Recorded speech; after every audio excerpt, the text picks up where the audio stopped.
ஒரு நிமிஷம் இந்த வீடியோவை பாருங்கள். ஒரு விஷயம் சொல்லணும்னு இல்லை, என்னன்னா நேற்று மார்னிங் வந்துட்டு நானும் பஸ் ஸ்டாப்ல உட்காந்துருந்தேன். 2 பேர் உட்காந்துருந்தாங்க.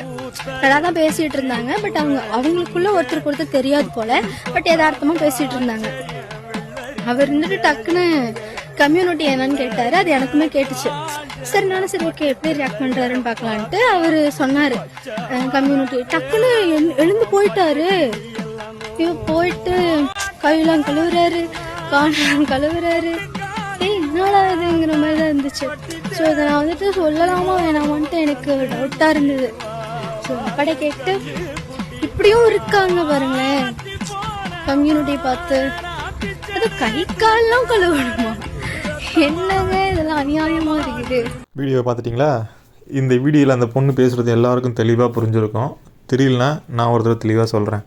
அதாவது அந்த பொண்ணு பஸ் ஸ்டாப்பில் வெயிட் பண்ணிகிட்டு இருக்கும்போது பக்கத்தில் 2 பேர் உட்காந்துட்டு இருந்திருக்காங்க. அதில் ஒருத்தர் இன்னொருத்தர்கிட்ட என்ன கேட்டிருக்காரு, உங்களோட ஜாதி என்ன அப்படி சொல்லிட்டு கேட்டிருக்காரு. அதாவது நீங்கள் என்ன ஆளுக, அதான் எல்லா இடத்துலையும் நீங்கள் பார்த்துருப்பீங்களே, என்ன ஆளுக அப்படின்ட்டு அந்த மாதிரி எதாவது கேட்டிருக்காங்க போல். ஸோ உடனே அதை கேட்ட உடனே அவர் இந்த ஜாதி அப்படின்னு சொன்ன உடனே அவர் அங்கேருந்து எழுந்து போயிட்டுருக்காரு. அது யார் கேட்டவர் அங்கேருந்து எழுந்து போயிட்டுருக்காரு.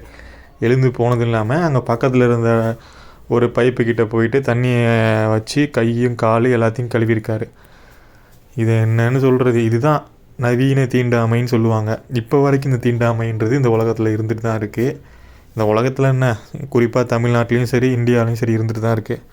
இதை நீங்கள் ஒன்றுமே தெளிவாக புரிஞ்சுக்கணும் அப்படின்னா, நீங்கள் பரியேறும் படம் பார்த்துருந்தீங்கன்னா அதில் ஒரு தாத்தா ஒருத்தர் வருவார். அந்த தாத்தா என்ன பண்ணியிருப்பார், அந்த பையன் எந்த ஜாதி எந்த ஊருக்காரன்னு தெரியாமல் அவங்ககிட்ட பேசி பழகிட்டு இருந்திருப்பார். ஒரு டைமில் அவன் அவங்க எதிர்பார்த்த ஜாதி இல்லை, அதாவது தன்னோட ஜாதி இல்லை, அவன் வேறு ஜாதின்னு தெரிஞ்ச உடனே அந்த பழக்கத்தை கூட மறந்துட்டு அவன் பக்கத்தில் உக்காந்துட்டு இருப்பான் பஸ்ஸில்.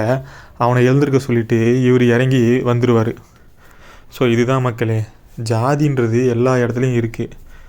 நீங்கள் ஒத்துக்கலனாலும் அதான் நேசம்.